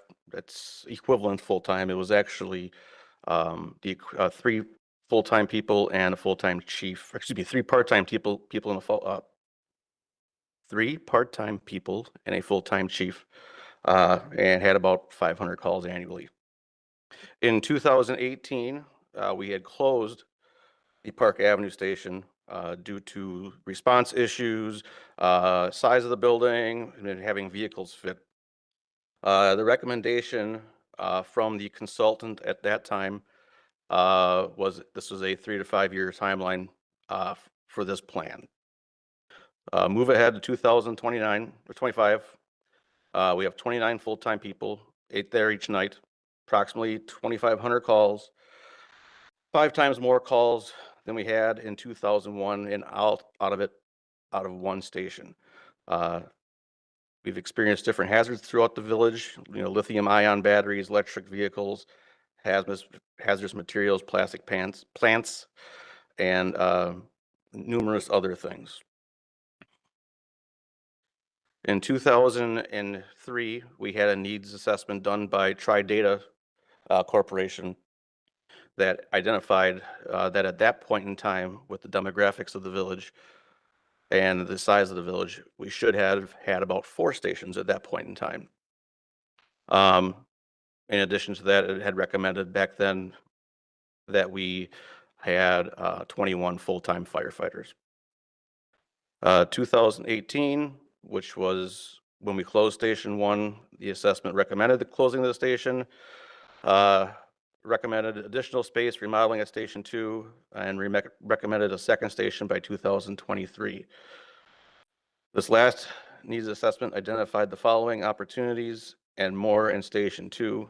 We had deficiencies in the kitchen and building materials, significantly undersized, not up to code, mold, HVAC challenges, and demonstrated need for a second station on the east side of the village. And in fact, just about half hour before this meeting started, our air quality report came back from an independent contractor that basically said in our training room and other areas, the air quality in our station is dangerous. Mold.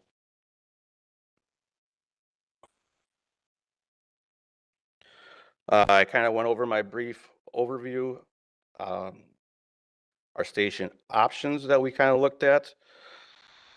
They differ slightly, or they made vary slightly from the finished project, just because we don't really know what's all there yet.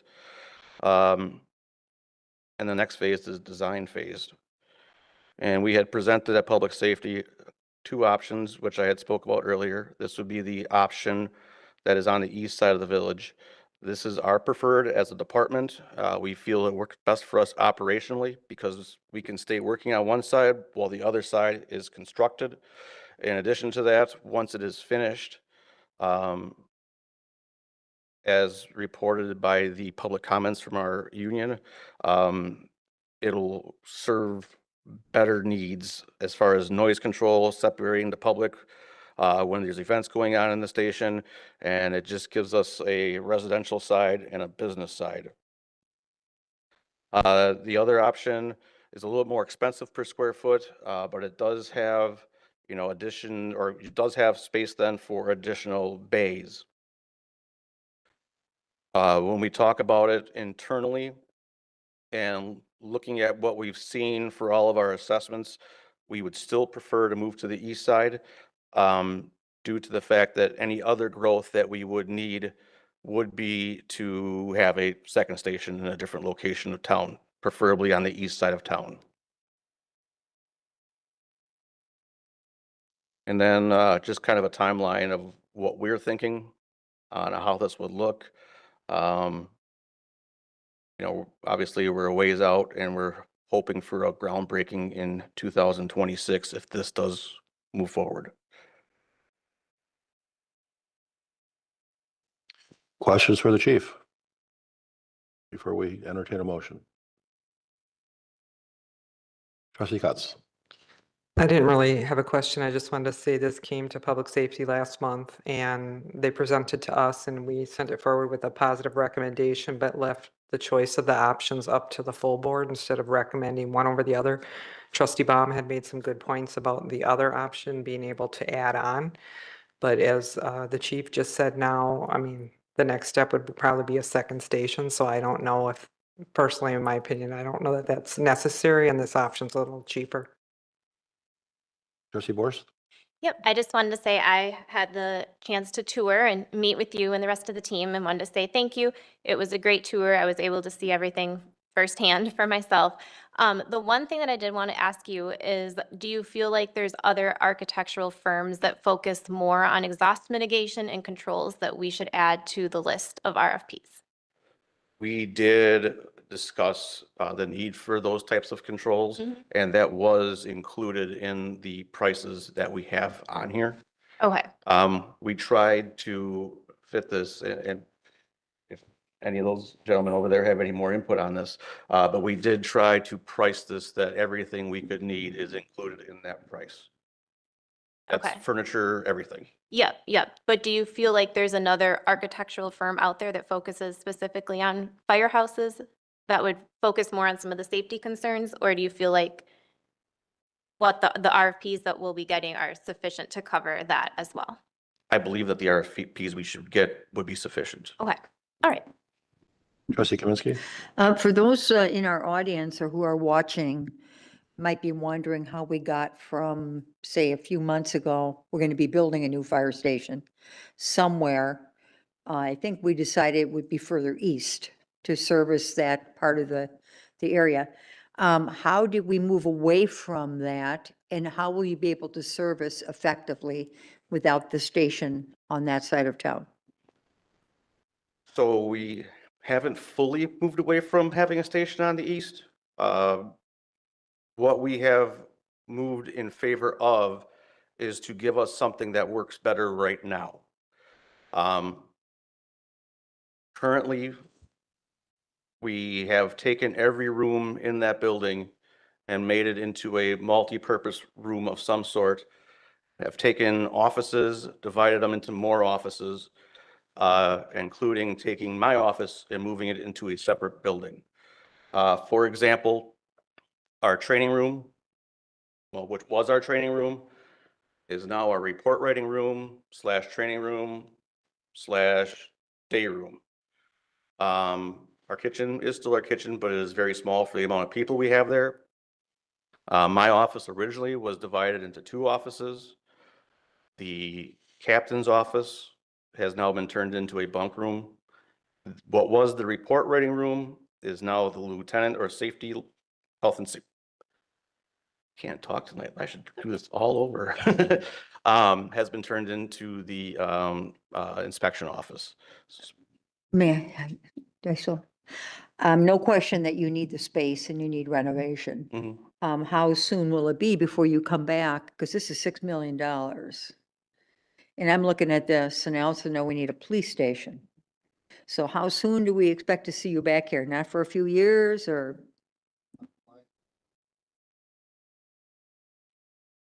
So that's it? Just in 3 years? More than likely. Okay. I'll just say that, you know, to your point, Trustee Kaminsky, this is a must-have right now Mhm. because we just heard that it's unsafe for our firefighters today. So we have to do this. The only question is, what plan do we approve?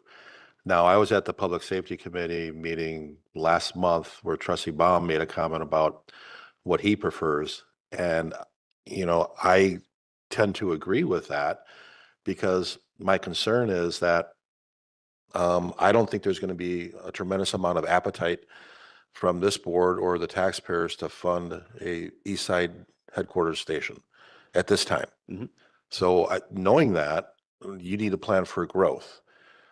And knowing that, I mean, I had a tour a couple months ago, and your bays are all full. Correct. So what's your comment in terms of anticipating more apparatus, you know, 3 years out? You don't have any space today. No, and in fact, when I was going through the slides, I didn't touch on this, and I should have. When we actually consolidated into one building, we actually sold a bunch of our apparatus so that we would fit into one building. We used to have 3 engines, a ladder, 4 ambulances, a grass truck, and some staff vehicles. We're down to 2 engines, a ladder, 3 ambulances, couple staff vehicles, a grass truck that we made because after we sold it, and that was recommendations on the consultant at that point in time, it became very obvious that we needed it. That was right about the same point in time, for those who remember, where we had a large brush fire in the center of the village. We had no way of dealing with it until a mutual aid department came there. So yes, there is a need for additional space for apparatus. But that was going in back to conjunction what we thought to better serve to be on the other side of town. And plus, we have 20-some years of studies that show that we should have more than one already anyways, and that's neither here or there. But for a workflow, we felt it was better with the eastern side. No, and I agree with that. I fully support that, but the bottom line is the bottom line. Sure. If there's no appetite amongst the trustees, I'm not saying, I'm not speaking for anyone here, but I'm to the point right now where, the priority would be a new police station, and then we could figure out what we do next. But my concern is, 3 years out, you're gonna need more apparatus. You just mentioned that you sold apparatus. That's correct. You need more, and there's a lot of other things going on in Washington County with conversations with the fire chiefs, without the village administrator or anyone else involved in terms of consolidating from an EMS standpoint and shifting tax dollars. Based on what I know, I don't support that. I'm a firm believer in local control, but we need more information. So there's a lot of other moving parts that could contribute to, I guess, lack of or capacity issues at Fire Station 2. I don't think we need to solve world hunger right now.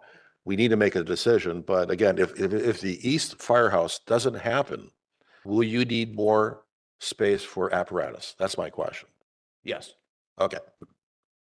Can that be expanded for apparatus while we're doing this? Not if you do the east side. So there's no space at all? Look at the I floor know, plan. but you can't go Can you like pull- this, put up opposed the- to like that. Look at the floor plan. You have to expand the apparatus bay, you gotta go on the other side of the new addition. So now all your apparatus is spread very far. No, so you can't take, okay, the mustard colored. Yep. It can't go North. stretched I think you can go north, can't you? north and You west. could go north, yes. There. I mean, if it can go north, because we all know within 3 years, we're gonna need at least another ambulance or two. I will say it is inefficient because the way they park their vehicles is they drive around the back and pull straight in. Now I've got somebody behind me that I gotta get out of the way and get that vehicle out so I can get the proper vehicle in front. If the front vehicle is not called out and the back vehicle is, they gotta back out of the place or take both vehicles out. It's very inefficient to have a long garage. You want a wide garage with multiple bays, an indoor and an outdoor for one vehicle. Yeah, this station originally was designed to be a drive-through bay. So everybody's facing out the front. It is not being utilized that way now. Everybody backs in the front and backs in the back. And then we try and sneak some vehicles in between some of those things. Yeah. But even with making it a little bit problematic, let's say we're not gonna get a new fire station built out in 2028, because I think that's a pretty rare possibility with everything else that's stacking up. So maybe you have to wait 5 years or 6 years. You're gonna need the apparatus. And if you go to Where is it gonna go? Even if it's a little inconvenient, it sure would make sense to go like this, to me. go to the second plan. On this plan, you can just add more bays to the right side of that plan. And they're adjacent to all the equipment, all the stuff, and you're not stacking 3 vehicles deep now. I'm already stacking 2 deep minimum, plus other stuff in the center. Now I'm gonna expand that out and stack more vehicles back there. Getting the emergency vehicles out is gonna be complicated. May I ask which plan you prefer? We prefer the east plan.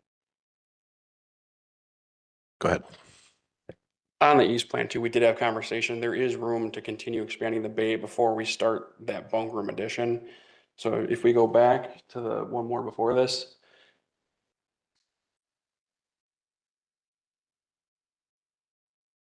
That area there that I just highlighted could be an additional bay before that bunk room addition starts. And we don't have any costing associated with that. Correct. We do not. We don't have additional bay space in either option. So how You've many got additional bays would you want? Based on not having an east firehouse and needing more apparatus? That's a very challenging question to answer. I'll You let got what, Elaine 1, take 2, it. you got 4 right now. 2 Correct. additional, 3 additional? It would be at least 2. Thank you. One last, I mean, see, now would be the time to be looking at that. Yep. As opposed to, whoops, 2 years from now. Trustee Baum.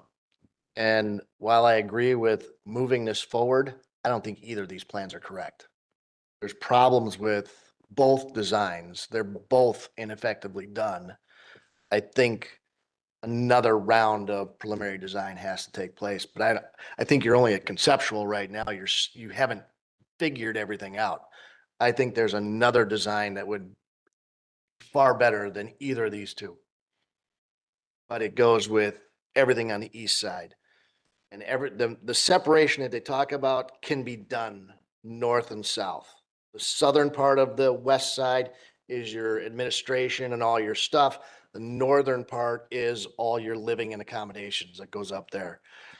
You look at this plan, I would never put a bathroom and a shower room on an exterior wall with bedrooms on the interior of a building. Bedrooms should have exterior windows for natural ventilation. I think this needs to have another look taken at it. I wouldn't approve either plan tonight. Is that a motion? I'll make a motion to approve the retrofit of fire station number 2 without selecting a plan to go with, and have the consultants bring forward a plan that resolves some of the conflicts. I'll second. Discussion.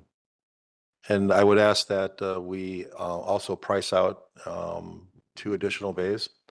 You got to blow out that wall, put 2 bays there, because we know it's going to happen sooner than later. And again, appetite for an east side firehouse, I don't think is where we want it today. I think what would have to be included in that price then would be demolition of the Survival Live House. I would include it. Yeah. Yep. So to include possibly relocating it if there's a need for it. Okay. No. Got it. Include that in my motion, if that's okay with the second, to factor in the demolition of the Survivor Live House. Great. Do we have discussion? Trustee Miller. Yes, I'm not an architect, but looking at your plan on the west side, I think on both sides, you've got an ADA bunk room, and then the poor guy or gal has got to go 3 blocks to get to an ADA shower. I don't think that's so hotsy-totsy. And also, my concern is the immediate concern, which you just reported. You got to report that the air quality is dangerous. I have a problem with that. And I was wondering, we've just gone through a flood, and there's all kinds of remediation companies. And I think that these people that work so hard for us need to have some sort of air quality remediation or get it up to standards, because I wouldn't be able to survive. I don't know how you guys are, guys and gals. And that's the least we can do to get this thing going. Yeah, we had a sidebar during the Public Safety Committee meeting with the chief and Matt from DPW. We have to remediate, and we will do that immediately. Okay, I feel better now. So further discussion to the motion? Seeing none, all those in favor, please say aye. Aye. Aye. Any opposed? That motion carries. Thank you. Thank you. And I would hope that we could fast track this so we could get some quality information for the board to make a decision. So we're now on to item G, update to the fire department's billable services schedule, AKA billing rates. Chief, you're back on. Yes, so every so often we do an update to our billing prices that kind of match the market. It's been a number of years since we have done that. What we have done is a study of the areas and how things are billed. And what is before you is a outline of what we feel are good charges for the services that we provide. One of the big changes that's in this is we used to do an itemized billing. And we wish to move away from the itemized billing and do a flat rate billing.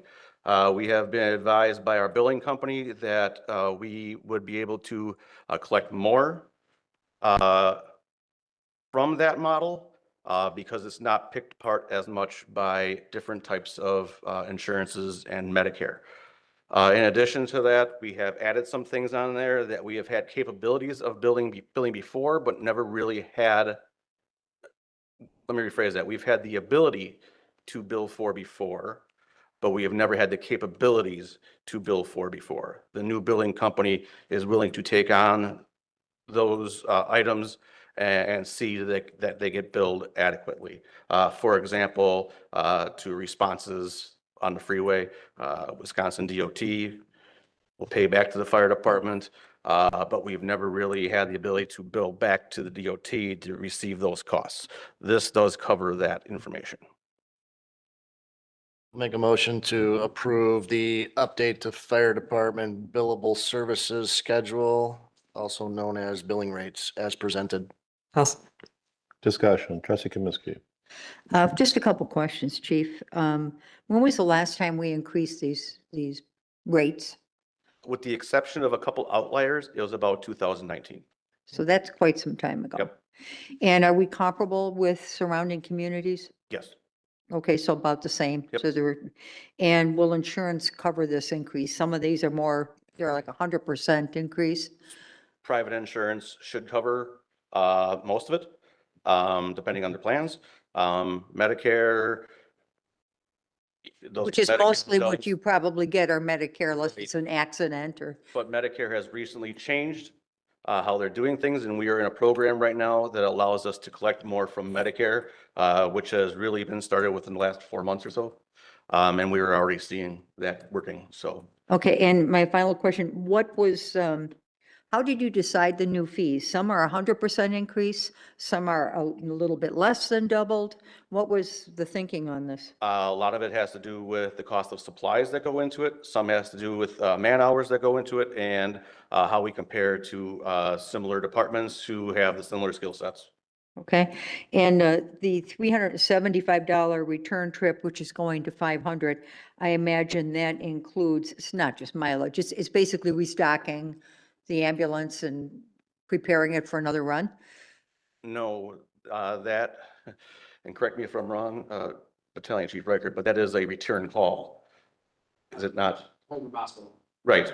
So if someone does not have a ride to get home from the hospital and we are there. Oh, and they're released right away? We can. So you take them. Take them back. Well, that's nice. Yeah, who knew? Okay, I think that's all I have. Unanimous. I got a question, and we've had conversations relative to the nonprofit residential retirement homes in our community and payment in lieu of taxes, because they don't pay taxes. Right. So when they were first created, we had an agreement where they would provide dollars payment in lieu of taxes to the village. We haven't revisited that in years. So my question is, I'm just looking at this, and tell me if I'm right or wrong, and I'm probably wrong, but I'm asking a question anyway. Basic life support emergency resident, basic life support emergency non-resident. Could we have something relative to the nonprofits, because we know that they're not paying their fair share, and we know we recently went through a referenda where we approved multiple firefighters to support the community, to include the nonprofits who are not paying their fair share via the pilot that we had with them. So That's a very good question. I didn't think about that aspect, and I might refer that to the attorney. And I'm not saying we need to do that right now, Right. at all, but I think it warrants further conversation. So, Question, yes, sir. Matthew, are we truly not adjusting the pilot program on an annual basis? Because I thought we were. It depends on your pilot agreement. Some of them are based on effectively the assessor does evaluation every year and they pay the balance. We do have the number of which I don't know, but there's at least one that was just a fixed number that was negotiated. That was before me, I'll add. I think most of them do get adjusted a little bit. We have two pilots in which we collect, payment in lieu of taxes. Fairway Knolls, that one gets adjusted every time there's a reevaluation. So that one fluctuates on a year-to-year basis. The other one, I can't think of it off the top of my head, is a flat $10,000 a year. Gables? That doesn't sound correct, but I can go back and look. Yeah, That one's Bob, flat. I was told that it hasn't been adjusted in years since we first created it. That's why I'm bringing it up now. And my comments, by all means, I don't want to put any roadblocks on approving this tonight. Yeah. We could have further conversations with the chief and our village attorney and the village administrator on what's the right thing to do for the village. So, Well, because we have that same issue with churches. So if we're missing it on one. Right. We're it's missing. an opportunity. It's an opportunity. There was Look at one it for both. that we came across when we were doing the research on this. And how do I get that up there again? There we go. Maybe. That's not a church. That's not a church. That's not a hospital either, or No. a senior living Film either. mill. Why is it not showing my thing? Are you? Battalion Chief, you have something to say? I have a feeling I'm gonna steal Chief Delane's thunder here if I go too soon otherwise. But when we were looking into this, a lot of it, we don't necessarily want to charge a resident a different rate based on their address. That would be frowned upon. However, there are some municipalities that are beginning to now charge the actual facility themselves. It's relatively new and they're still working through battles with those facilities. Basically, they're charging them a different fee on the fact that we are providing a service that that facility should provide for those residents already. A majority of our, I wouldn't say majority, we have a number of calls that we go there just to assist a resident that had fallen to get off the ground or they can't get out of their bathtub or something to that effect. And that's a skill that that facility should be able to provide for the patient or person living there. There are now departments that are beginning to charge that facility based on that response. I have not seen where they would necessarily do it to the resident based on that response, but to the facility, yes. And certainly further investigation into that would be needed. This is one that we came across when we were studying this. This is the Gables Engel House and Matter House. For some reason, after 2018, they stopped paying anything. Yeah. Well, I know we're talking a lot and I don't want to delay this motion, but I think there's an opportunity for staff to come back. I mean, money's tight and we're looking for all opportunities to increase revenue. And if we've got someone in our community that's not paying their fair share, which we know they're not, especially when we went out on referendum. I mean, if you carve out you have excellent metrics. If you carve out those nonprofit retirement homes, I mean, would we need the additional firefighters that we approve via referendum? I don't know, but it's a loaded question, I know. Correct. So, but again, more homework for staff to do. So further discussion? Seeing none, all those in favor, please say aye. Aye. Opposed? That motion carries. We are now on to item H, presentation of the 2026 recommended budget. Matthew, it's all yours.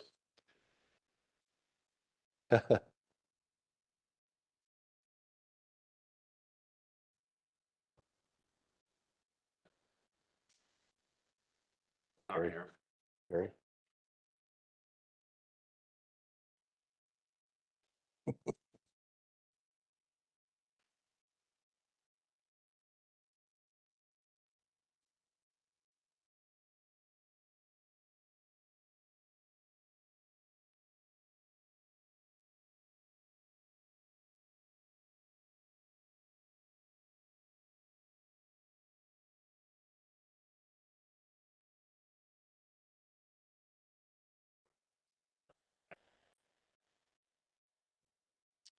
All right. Included in the administrator's update last Friday was the 2026 recommended budget presentation that is before you tonight. Looking at the development of the annual budget, there's really several steps that the village goes through until we get to ultimate adoption. It really begins in the early summer with the finance department compiling materials related to the current year budget, expected increases going into the following year, and working with departments to draft their requested budget. Following the department's draft, administrator and I meet with each department to review their budgets and present a balanced budget to the village board. Following this presentation, the village board will decide on which route it would like to go to review each department's budget over the coming months, with the ultimate adoption in mid-November. As always, like many municipalities, the village faces several budget challenges, including increased demand for services, limited revenue options, a competitive labor market, and other inflationary factors. With that, let's start by looking at the general fund revenues. The general fund is heavily supported by property taxes, which is no surprise to anybody here, making up roughly 12 to 13 million of all taxes collected on behalf of the village. In addition, the village relies heavily on intergovernmental revenue, including shared revenue from the state and state transportation aid. Looking at the 2026 recommended budget, we see modest increases in property taxes, modest increases in intergovernmental revenue, and a healthy increase in licenses and permitting revenue over the 2025 adopted budget, with an overall projected revenue increase of 3.27%. As previously stated, the village general fund relies heavily on property taxes, making up roughly 57% of all revenues collected.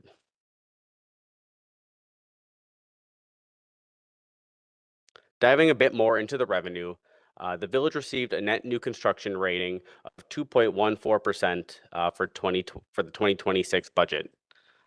As many of you know, the state caps what municipalities are allowed to increase their tax levy by net new construction, which is essentially any new development within the village, less any deconstruction of buildings. Looking at the overall net new construction, the village is able to raise its taxes by $274,488. Unlike prior years, much of the new construction happened outside of the TIDs for this evaluation. Roughly 76% of all net new construction took place on parcels not within a TID district. The village is currently projecting increase in state aid. We don't get these final numbers until mid-October, but based on our conversations with the folks in Madison and the League of Municipalities, we're estimating roughly a 2% increase in shared revenue and a 2.7% increase in state transportation aid. In addition, for the last several years, the county has funded $177,000 to municipalities within Washington County for the EMS program. These funds are committed for 2026 and for 2027. In addition, based on conversations with the community development director and trends in economic development, we are projecting increase in permit revenues in 2026 to the tune of about $197,000. And this is split across building permits, electrical permits, and plan review fees. Taking a look at the general fund expenditures, we see a same increase as in revenues of 3.27%. This is weighed heavily towards salaries and wages compared to the 2025 adopted budget, where fringe benefits and operating expenses remain relatively flat year over year. Breaking down the general fund expenditures by group, you can see that public safety plays a large role in the village's annual budget, making up 55% of all village expenditures, followed next by public works at 26%.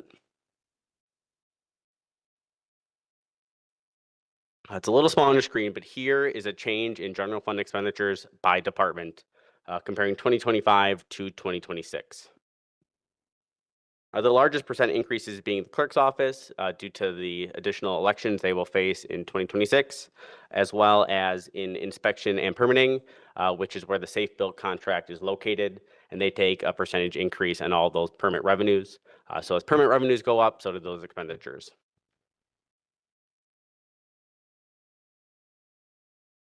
Taking a closer look at the expenditure overview. As I previously stated, salaries and wages increased by $820,000 or 7.7% from 2025 to fiscal year 2026.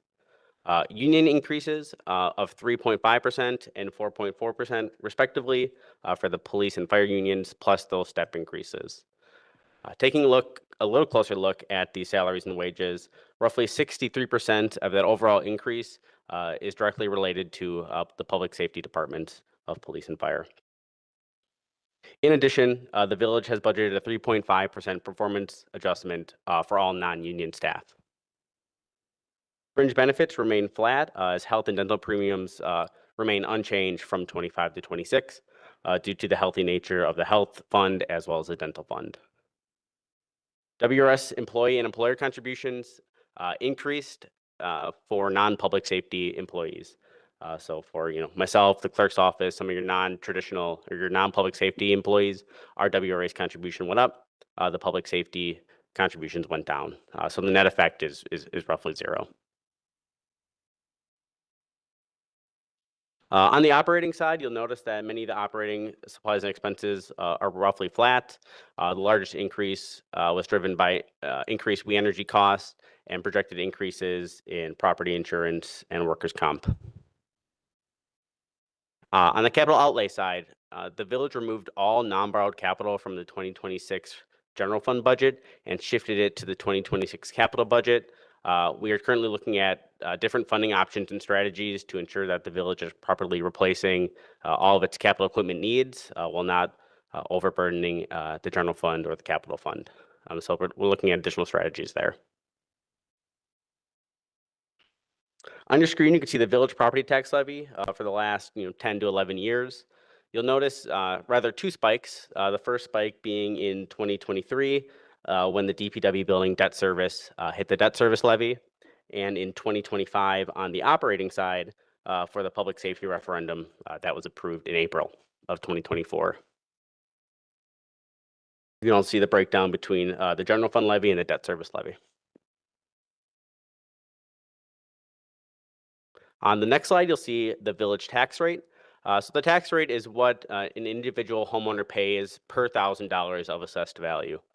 So what you would do if you wanted to calculate your village portion of the tax bill is you would take the village tax rate times your assessed property value divided by 1,000. So over the last 2 years, the village has a mill rate of 4.5 to 4.58 dollars. So the 2026 tax rate is up roughly 4 cents over the 2025 tax rate. This is just the village's portion of your tax bill. So taking a look at the village's portion of your tax bill, you can see overall assessed values in the village of Germantown went up about 2.45% over 2025.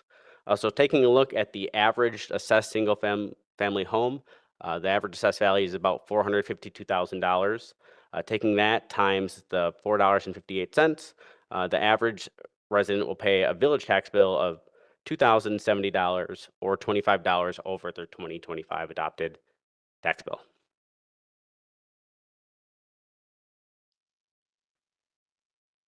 In addition to the general fund, on your screen are the 2025 capital projects, kind of broken out by class or by department, with public safety leading the way of roughly $10 million of capital expenditures in the 2025 recommended budget. Roughly $3.5 million for public works, and about $138,000 for recreation and library.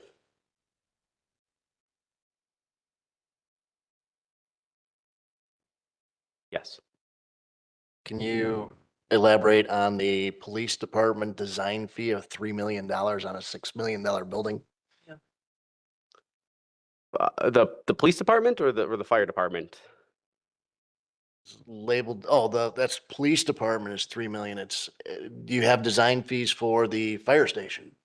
Or is that just part of the $6 million? The design fees for fire. I see Fire Station 2 renovation for about $6.1 million. Line below. That is police department design.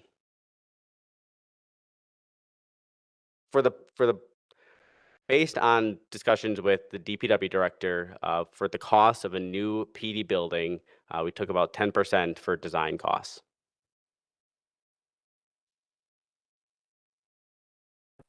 Fire station design is budgeted for 2025. There's 500,000 in the budget for this year.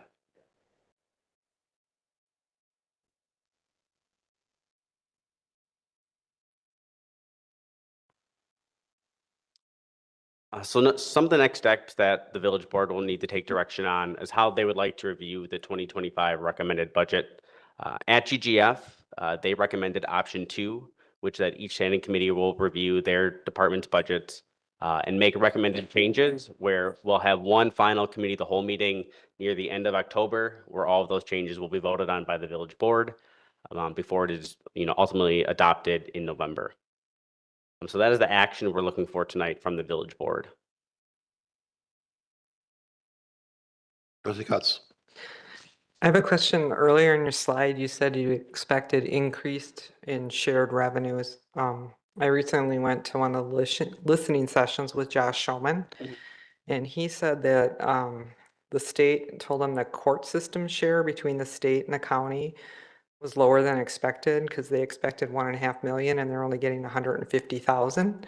So he said that we're going to see a significant tax increase from the county. Are you aware of anything that's going to affect Germantown as far as lower state shared? No, based on the conversations we've had with our folks in Madison and the League of Municipalities, should expect a slight increase in their shared revenue. One of the changes with Act 12 is that it's directly tied to sales tax. So any increases in sales tax revenue gets passed down to municipalities throughout the state of Wisconsin. And based on the adopted budget from the state, we're expecting roughly 2% increase. It's about $14,000. Okay.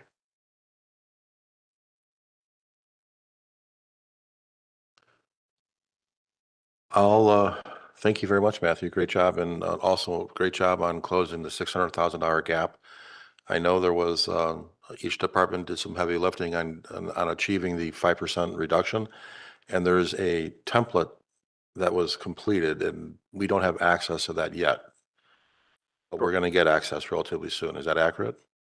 That identifies by department what the task was and what they are doing to achieve that budget task. Correct. As part of the 2026 budget is there'll be, a 1 to 2 page summary sheet from each department that talks about the 2025 goals, 2026 goals, and any changes they have made to their budgets.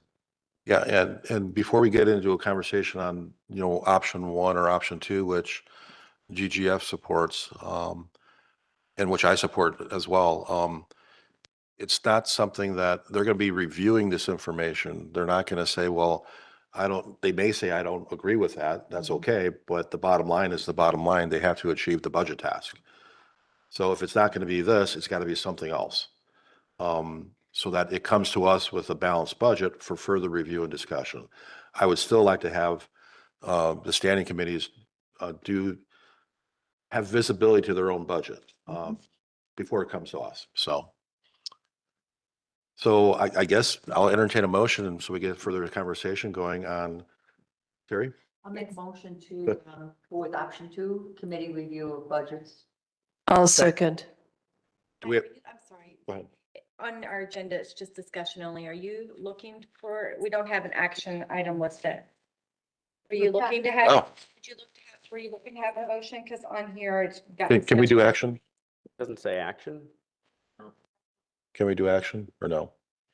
If it says discussion, you're doing discussion, so you guys can discuss and Okay. say that we're comfortable with option 2. Okay. But What was option 2? How do you guys feel? I think some I'm comfortable. direction from the village board would be appreciated. And we'll take that direction and plan accordingly. I'm uncomfortable with option 2. Bad. I know. But you Meg, are you think, comfortable with option 2? you think we're going to get through, this board is going to fully agree to this budget in one night? It's not one night. Oh. Considered at one committee of the whole meeting. There might be 2 committee at the whole meetings. That's option 2. That is up to the village board, how many committee the whole It meeting. says Okay. one, Of course. one committee of the whole, but you still get to do your standing committees. My statement is, do you think No. this entire No. committee of the whole is going to agree to this budget in one meeting. No, No, no, So we'll option adjust, we'll pivot. two- We will pivot. it needs tweaking. Again, we're not taking action We're not tonight, we're having a voting. discussion. So I think we can have 2 village of the whole meetings or 3, whatever it takes. But I'm happy because I see it's on my agenda for tomorrow night, so we can go through our budget. And I would just like to make note that all committee meetings and committee of the whole meetings will have to be done before October 20th. So you meet the paper deadline to get our public hearing notice. Have a special meeting or whatever. Yeah. Yeah. So I think we've got consensus for option 2, understanding that we will have to pivot and have more than one committee of the whole meeting, so. But we're not taking action, we're just giving guidance, so. Do we have to put this on the next meeting's agenda so we can vote on it then? No, we're giving guidance right now, Oh, option 2. thank you. Yep, great. Any further discussion, comments? All right, Matthew, thank you so much. Great job. Thank you. Just one final note, you'll be receiving all of your materials, including general fund budget, capital budgets, utilities, TIDs, all that good stuff, no later than September 15th, likely the Friday before, once we have that all compiled. Can I have a binder again? Say that again? Binder. Yes. Me too. Yep. I'll send out an email for folks who requesting a binder. I have a question. Yes, Terry. Do we have this? It's not in my packet, your presentation. It's not in your packet. It should have been in the administrator's update. It's also online and fine. posted on Facebook. Didn't think to look there. Thank you. Further discussion, seeing none, we are adjourned at 9:10. Thank you very much for coming and drive home safe. Terry, you lost too.